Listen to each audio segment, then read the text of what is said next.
Hello friends, आज के इस वीडियो में बात करने वाले हैं फरवरी 2025 का जो विजन मैगजीन है। इस वीडियो में हम कल्चर वाले टॉपिक को समझेंगे और देखेंगे कौन कौन सी न्यूज़ फरवरी मंथ में चर्चाओं में रही हैं। चलिए शुरू करते हैं। देखिए, पहली न्यूज़ है ज्ञान भारतम मिशन। ज्ञान भारतम मिशन को यूनियन बजट 2025-26 में अनाउंस किया गया है। ज्ञान Bharatam mission for the survey documentation conservation of India's manuscript heritage. ठीक, जो इंडिया की मैन्यूस्क्रिप्ट हेरिटेज है उसका सर्वे करना, डॉक्यूमेंटेशन करना, दस्तावेजीकरण करना और उसका संरक्षण करना, इस पर्पज से ये ज्ञान भारतम मिशन अनाउंस किया गया है यूनियन बजट 2025-26 में। ठीक, अबाउट ज्ञान भारतम मिशन। ज्ञान भारतम मिशन के बारे में जान लेते हैं क्या है। मेन कंपोनेंट है इसमें पहला कंजर्वेशन, मतलब संरक्षण करना। To undertake the survey documentation and conservation of more than 1 crore manuscript. देखो, जो मैन्यूस्क्रिप्ट हैं उनका लगभग सर्वे करना पहले, फिर उनका डॉक्यूमेंटेशन करना, दस्तावेजीकरण करना, फिर उनका संरक्षण करना of more than 1 crore manuscript heritage lying with academic institutions, museums, libraries and private collectors. देखो, जो 1 करोड़ मैन्यूस्क्रिप्ट हैं वो एकेडमिक शैक्षणिक संस्थानों के पास हैं, म्यूजियम्स में हैं, लाइब्रेरीज में हैं, प्राइवेट कलेक्टर्स के पास हैं। इन सबको संरक्षण देना है, इनको संरक्षण करना है। ठीक, इन मैन्यूस्क्रिप्ट का संरक्षण करना मेन पर्पज है। ठीक है, एक डिजिटल रिपोजिटरी नाम से प्लेटफॉर्म बनाया गया है। Creation of digital repository, national digital repository of Indian knowledge system for knowledge sharing to be created. ये जो प्लेटफॉर्म है नॉलेज शेयरिंग के लिए बनाया गया है। इसमें क्या है, this platform will accessible to researchers, students and institutions across the globe. देखो, ये जो प्लेटफॉर्म है ये एक्सेस करेगा रिसर्चर्स को, शोधकर्ताओं को, विद्यार्थियों को, स्टूडेंट्स को और इंस्टीट्यूशंस को। दुनिया भर से शोधकर्ताओं को ये एक्सेस देगा, मतलब सुलभ होगा उनके लिए। ठीक, जो रिसर्चर्स होंगे, स्टूडेंट्स होंगे और जो दुनिया भर के इंस्टीट्यूशंस हैं वो आएंगे, वो मैन्यूस्क्रिप्ट का शोध करेंगे, तो इनके लिए एक सुलभ प्लेटफॉर्म है। ठीक, कौन सी नोडल मिनिस्ट्री के अंतर्गत आता है? मिनिस्ट्री ऑफ कल्चर के अंतर्गत आता है। ठीक, अब देख लेते हैं मैन्यूस्क्रिप्ट क्या होती हैं। Manuscript is a handwritten composition on paper, bark, palm leave. ठीक, तो मैन्यूस्क्रिप्ट हैंड रिटन कॉम्पोजिशंस होते हैं जो कि पेपर पर, बार्क और पाम लीफ पर होते हैं, लिखे होते हैं। ठीक, और ये लगभग 75 वर्ष पुराने होते हैं, 75 साल पुराने होते हैं। ठीक है, इनका साइंटिफिक सिग्निफिकेंट होता है, हिस्टोरिकल एंड एस्थेटिक वैल्यूज होती हैं इनकी। एक यहाँ पे मैन्यूस्क्रिप्ट का जिक्र किया गया है, बक्साली मैन्यूस्क्रिप्ट। बक्साली मैन्यूस्क्रिप्ट जो है 3rd और 4th सेंचुरी BC से रिलेटेड है। और ये जो बक्साली मैन्यूस्क्रिप्ट है ये इंडियन मैथमेटिकल टेक्स्ट है, ये ancient Indian mathematical text written on birch bark. ठीक, कुछ स्टडी ऐसी हाईलाइट, ये मतलब कुछ जो बक्साली मैन्यूस्क्रिप्ट है, कुछ स्टडी ऐसी हाईलाइट करती हैं कि oldest example of mathematical symbol 0, कि बक्साली मैन्यूस्क्रिप्ट में मैथमेटिकल सिंबल 0 का जिक्र किया गया है। ठीक, lithograph and printed volumes are not manuscript. जो लिथोग्राफ होते हैं और प्रिंटेड वॉल्यूम्स होते हैं इनको मैन्यूस्क्रिप्ट कंसीडर नहीं किया जाता है। अब लिथोग्राफ क्या होता है? Lithograph is a technique involving drawing on a stone then transferring the image on paper. ठीक, एक टेक्निक है involving drawing on a stone, पहले उसको पत्थर पे लिखना, फिर जो पत्थर पे लिखा गया उसको एक इमेज के फॉर्म में उसको बना देना। ठीक, इसको बोलते हैं lithograph. Themes can include, themes जिसपे मैन्यूस्क्रिप्ट हो सकती है, history, religion, literature, astrology and agriculture practices. India possess memory of world with estimated 10 million manuscript. India के पास ऐसा अध्ययनों से पता चलता है कि जो इंडिया के पास लगभग 10 मिलियन मैन्यूस्क्रिप्ट हैं। ठीक, in ancient script like Brahmi, Kushan, Gaudi, Lepcha and Maithili. एक यहाँ पे डेटा दिया है, ऑफ दीज 75% इन संस्कृत। इनमें से 75% संस्कृत की हैं एंड 25% इन रीजनल लैंग्वेजेस में है। ठीक, कुछ और इनिशिएटिव्स लिए गए हैं मैन्यूस्क्रिप्ट को कंजर्वेशन करने के लिए। देखो, पहला है national manuscript mission. National manuscript mission को लॉन्च किया गया था 2003 में by the ministry of tourism and culture to locate and preserve manuscript. National library of India Kolkata, it has about 3600 rare and historically important manuscript।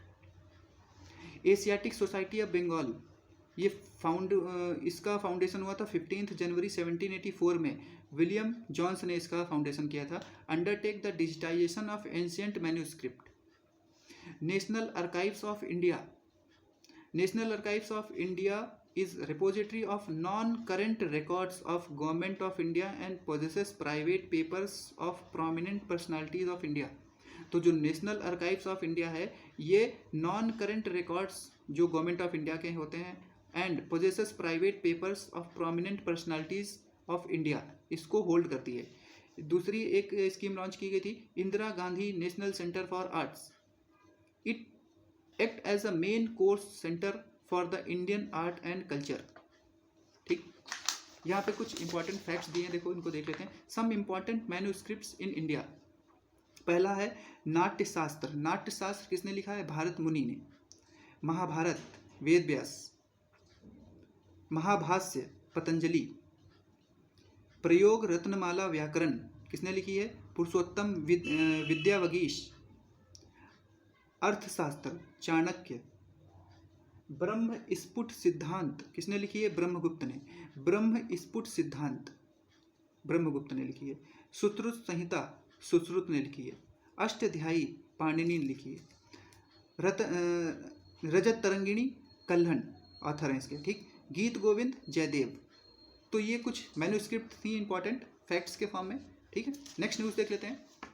Vijaydurg. Vijaydurg जो पहले fort William के नाम से जाना जाता था, अब उसका नाम चेंज करके कर दिया गया है Vijaydurg. Fort William in Kolkata, the headquarter of eastern army command, recently renamed as Vijaydurg.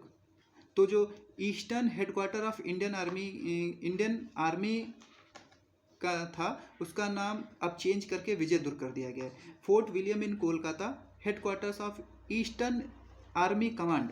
अब आपको कमेंट में ये बताना है ईस्टर्न आर्मी कमांड का हेडक्वार्टर कहाँ है। ठीक, विजयदुर्ग के बारे में समझ लेते हैं। It was named after king William III of England. Renaming to Vijaydurg was pay homage to oldest fort of Maharashtra Sindhudurg coast. जो विजयदुर्ग का नाम रखा गया है to pay homage to oldest fort of Maharashtra Sindhudurg. ये महाराष्ट्र के जो सिंधुदुर्ग कोस्ट है उसको होमेज पे करने के लिए इसका नाम विजयदुर्ग रखा गया है। It is located on the banks of river Hooghly. देखो स्पेक्ट्रम हम लोग पढ़ते हैं black hole tragedy. Black hole tragedy से ये रिलेटेड है। Black hole tragedy took place on 20 June 1756 in fort William. Fort William में एक ब्लैक होल ट्रेजेडी एक घटना हुई थी। इसमें क्या हुआ था, जो नवाब सिराजुद्दौला थे वो इंग्लिश के लगभग 146 लोगों को उस कोठरी में बंद कर देते हैं। तो उस कोठरी में लगभग 23 जो अंग्रेज होते हैं वो बच जाते हैं। लगभग सारे जो 123 होते हैं वो ख़त्म हो जाते हैं। ये घटना जो है हिस्ट्री में ब्लैक होल ट्रेजेडी के नाम से जानी जाती है। ठीक, नेक्स्ट न्यूज़ है tea horse road.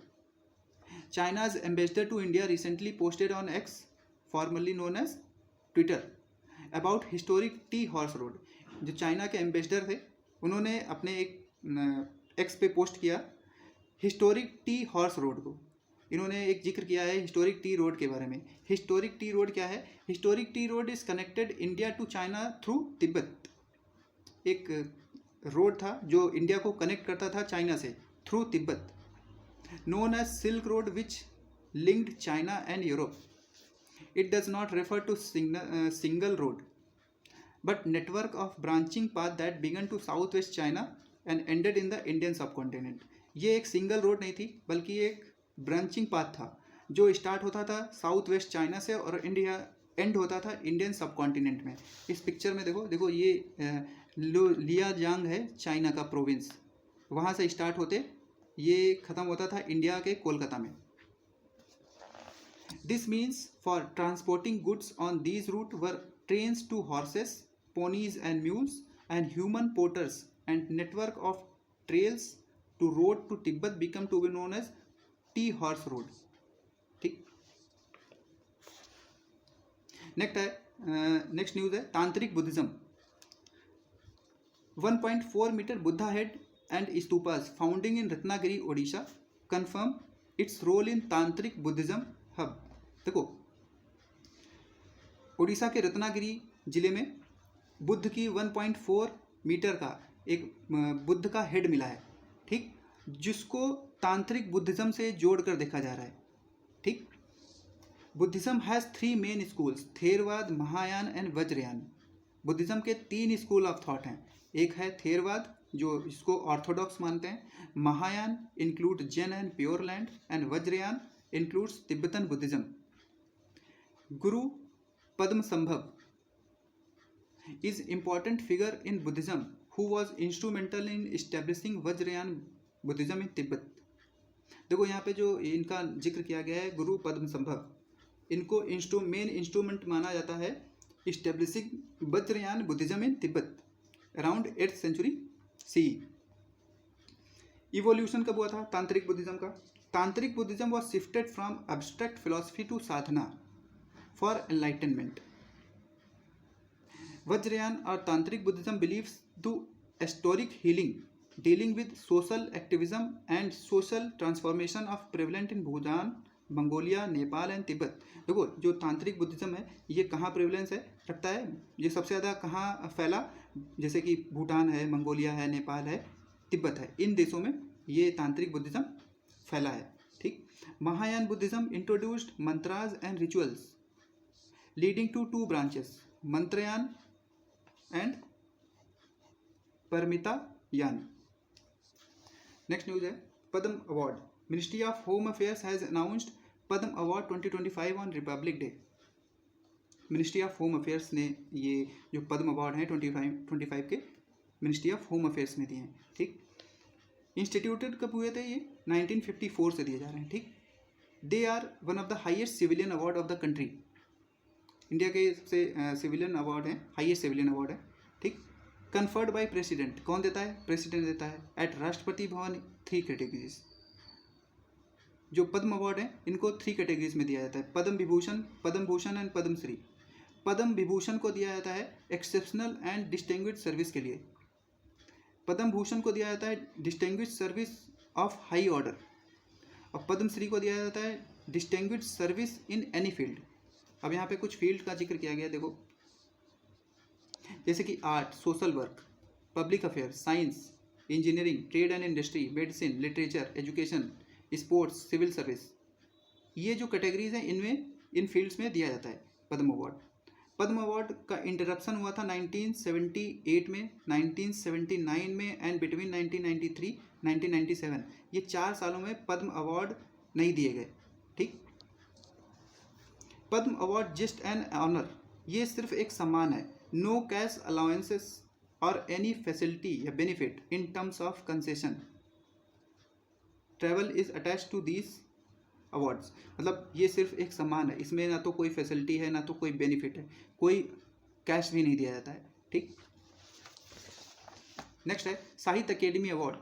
Chaman Arora was awarded साहित्य अकेडमी अवार्ड 2024 इन डोगरी। चमन अरोड़ा को साहित्य अकेडमी अवार्ड दिया गया है डोगरी भाषा के लिए। डोगरी भाषा 3 राज्यों में बोली जाती है, जम्मू एंड कश्मीर, हिमाचल प्रदेश और पंजाब वाले रीजन में। फॉर हिज बुक, इनकी बुक है एक, नाम है इक होर अश्वत्थामा। इक होर अश्वत्थामा, इक होर अश्वत्थामा के लिए साहित्य अकेडमी अवार्ड चमन अरोड़ा को 2024 का दिया गया है डोगरी भाषा में। ठीक, साहित्य academy award inaugurated in 1954 and given by Sahitya Academy under the Union Ministry of Culture। First award were given 1955, पहला अवार्ड दिया गया था 1955 में। Awarded to the most outstanding book in literary merit published in any major Indian languages recognised by academy. Academy ने जो India की लगभग 22 भाषाओं को और 2 और भाषाएं, राजस्थानी और इंग्लिश को, जिनको रिकॉग्नाइज किया है उनके फील्ड में ये अवार्ड दिया जाता है। ठीक, recognised language of academy include 22 language listed under scheduled 8 of the constitution and English and Rajasthani. ठीक, 22 जो भाषाएं शेड्यूल्ड 8 में कॉन्स्टिट्यूशन में मेंशन है वो, और 2 और भाषाएं इंग्लिश और राजस्थानी, इन 24 भाषाओं में दिया जाता है। Award is in the form of casket containing N engraved copper plate and payment of 1 lakh rupees. देखो इसमें कैश दिया जाता है, साहित्य अकेडमी अवार्ड में कैश भी दिया जाता है और एक एनग्रेव्ड कॉपर प्लेट भी दिया जाता है, और पेमेंट है 1 लाख रुपीज़ का। ठीक, लास्ट न्यूज़ है भारतीय भाषा पुस्तक स्कीम, ये भी यूनियन बजट 2025-26 में अनाउंस की गई है। फाइनेंस मिनिस्टर हैज़ इंट्रोड्यूस्ड भारतीय भाषा पुस्तक स्कीम इन यूनियन बजट 2025-26। भारतीय भाषा पुस्तक स्कीम क्या है देखो, to provide digital form of Indian language books for school and higher education. तो मेन एम क्या है, to provide digital form of Indian language books schools और हायर एजुकेशंस के लिए। स्कूल और हायर एजुकेशन में जो इंडिया की, जैसे कि जो इंडिया की इंडियन लैंग्वेज बुक्स हैं उसको डिजिटल फॉर्म में प्रोवाइड करना। ठीक, to help students understand their subjects better, जिससे कि स्टूडेंट्स को किसी भी सब्जेक्ट्स की अंडरस्टैंडिंग अच्छे से हो पाए। It is aligned with national education policy 2020, इसको नेशनल एजुकेशन पॉलिसी 2020 से अलाइन किया गया है। Wherein students across schools and universities will get textbooks, learning materials in digital formats. It also complements Asmita. Asmita scheme से complement है इसका। अस्मिता का full form होता है Augmenting Study Material in Indian Language through Translation and Academic Writing Initiative. It was launched by Ministry of Education and UGC in 2024 to develop 22,000 books in 22 Indian language in next 5 years. तो अस्मिता जो scheme है ये ministry of education और UGC ने launch की थी 2024 में, to develop 22,000 books in 22 Indian